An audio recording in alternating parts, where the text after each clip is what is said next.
চুকে কোনে খবৰ ল'বলৈ গৈছোঁ, সুধিছোঁ যে আপোনালোকৰ কিবা কষ্ট হৈছে নেকি? হাঁহি মুখে কৈছে যে একো কষ্ট হোৱা নাই। ঘৰৰ কোমল গাদীখন এৰি থৈ ইয়াত নৰাত শুইছোঁ, কিন্তু কষ্ট অনুভৱ কৰা নাই। কাৰণ এয়া শ্ৰীমন্ত শংকৰদেৱ সংঘৰ অধিৱেশন।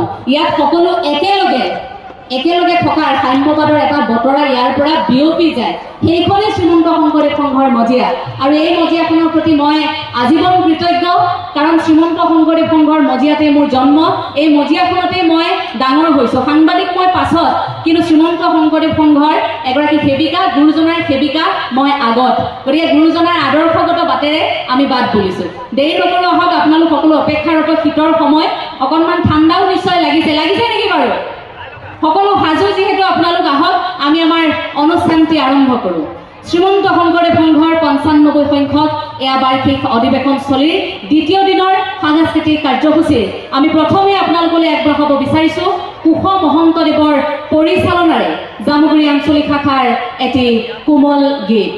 আহক আমি উপভোগ কৰোঁ। কৃষ্ণ।